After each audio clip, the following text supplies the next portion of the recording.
Action! If you don't like my answers, just don't use them. Not stuff I think about. Yeah. Say that one more time.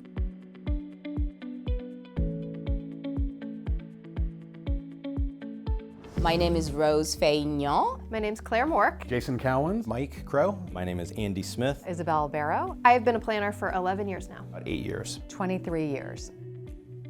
So I was in college. My mom took me to go see her financial advisor.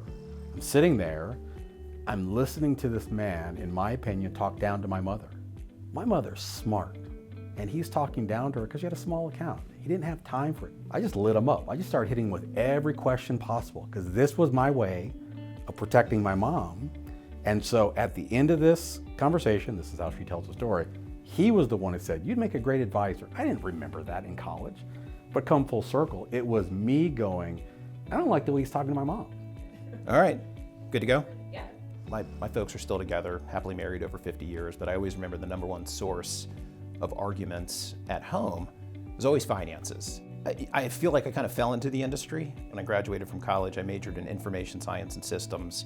By the time I graduated, I realized I was not nearly as passionate as the people that I had worked with, and I actually had a friend who was in the financial services industry. He said, "You should do this, you're great with numbers, you're great with math, you get to hang out with people." And I said, "Sure, I'll check it out." You know, I kind of just looked at it as the stockbroker world. I thought that's what people did. You just help people buy and sell stocks. You can hear me okay? I hear you great. All right. My mother was a manager in a hotel, so I got a job as a hostess in the same hotel. And you know, true African girl here, all of your mother and father's friends are your uncles and your aunties. So Uncle Steve, who was the HR director, told me I had to put money in my 401k. I was like, what's a 401k? You know, so I think I was 19 or 20 when I started putting money away in my 401k, and I loved his analogy, and I still use it all the time, and I think a lot of people use it. He put $1 on the table, and he said, if I told you you could have this $1, but you have to put $1 down, what would you do? I said, put $1 down. And he's like, that's the 401k. He was trying to explain the match on the 401k. So basically you'll be leaving money on the table if you didn't save. So I started saving quite young, actually.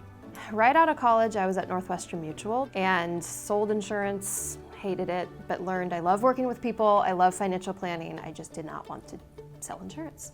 I love just really building relationships and getting to know people on that deeper level to help them with not just their financial goals, but just to get to know them. And a lot of my clients are actually good friends.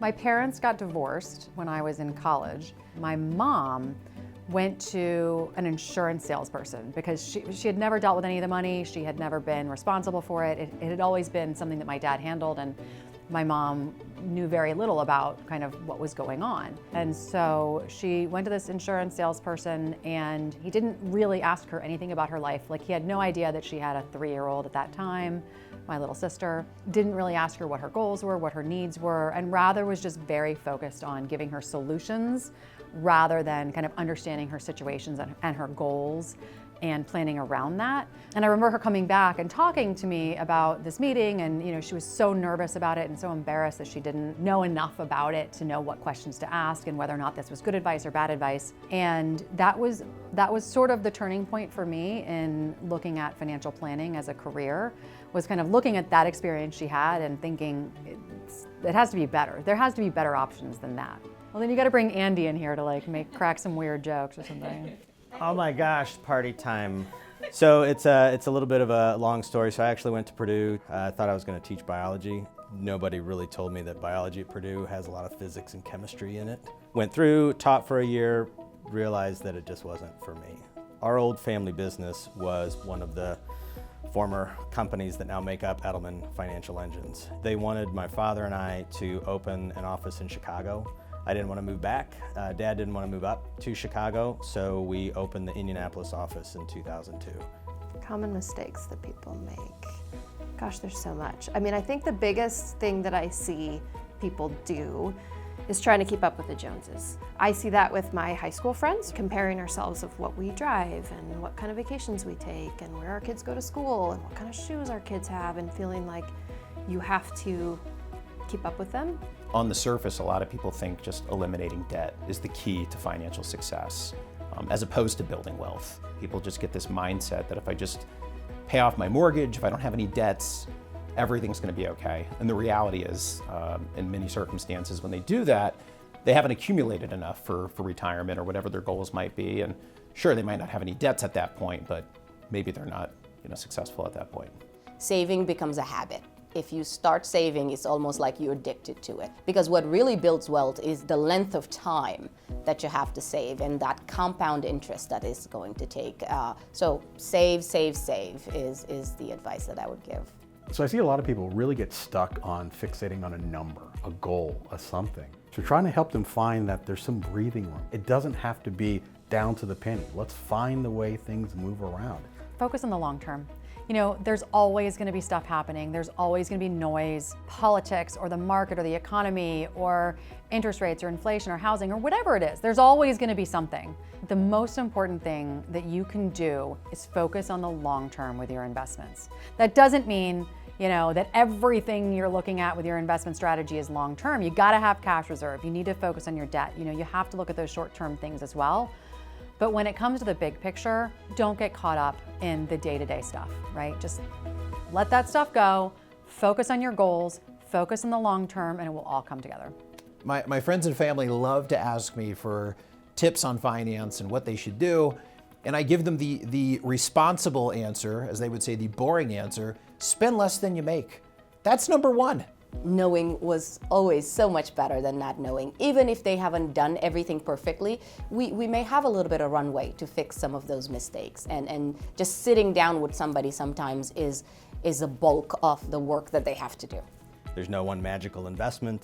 There's no one magical investment house. There's no one magical trick. If you're not saving enough money, nothing's going to work. Now, if you're saving enough money, you can still make some pretty bonehead moves, but it's not like you're going to go one direction and think that all of your problems are solved. If you don't have that seed corn, if you don't have those dollars to be able to work with, then you're going to be in pretty rough shape. If you're on pace, just doing what you're doing, and you get a pay raise, maybe we plan some more vacation, we do some things, we find that moment that if you're on track, don't go out and buy swampland in Florida, but you don't have to keep saving some maximum number to get to this kind of ethereal goal that you think is going to make you happy. Personal finance is more personal than it is finance. Sometimes when I'm meeting someone and it's the first time talking to them, I forget that I shouldn't ask them about their debt and their money and their income, because that's a very personal question. But so any financial plan has to be very tailored and customized to their own goals, their own situation, their own feelings about money. Part of our job as financial planners is to take the emotions out of how someone manages their money. That's a big reason why people hire financial planners, is because we can separate that for them and help them with what they should be doing with their finances and not act emotionally with the markets or with what's going on in their family.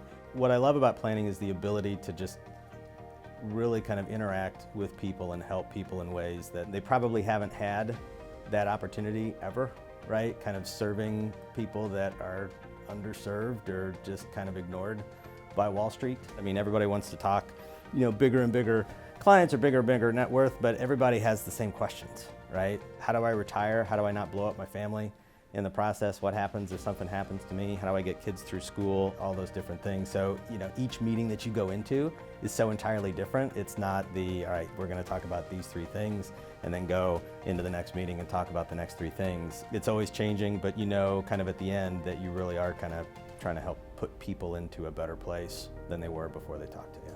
I have a specialized math finance degree, so I ended up becoming a high school math teacher. So going from math teacher to financial advisor was very hard, because the idea of trying to sell someone the concept of managing their wealth was very difficult. I had my very minimal wealth to begin with. I'm still just a teacher, right? It's the same thing I did before. Now I'm just talking to people about their financial well-being. I find it really interesting to hear about people's lives and to get to learn about what their unique situations are, what their goals are, what drives them to make certain decisions, and to be able to solve a lot of their problems. In my case, when my parents got divorced, a lot of their divorce was due to conflict about money. A lot of problems that people have, either in their marriage or in their lives, or just because of stress, whatever, is driven by money. And so being able to help people solve those problems, being able to have the answers to help them at least minimize the stress or feel better about the choices they're making, or at least know that, you know, even if I have these problems, I'm working toward a solution. I find that really fulfilling. You know, after a while, your clients become very much like family. You know everything about their kids and their vacations and their favorite places to go and what they want out of their lives. And it's just a great long-term relationship. It's a great career to have. I have this unhealthy attachment to my clients, so I feel like it's 350 family members almost. Anybody who sits in front of me should give them the respect and the time to understand whether they hire me or not.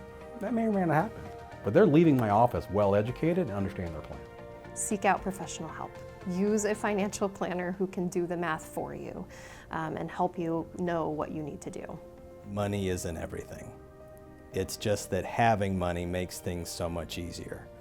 What's really important in your life is the people around you. And if you're not taking every opportunity to remind them that they are worth $1 million, then you need to be doing something different.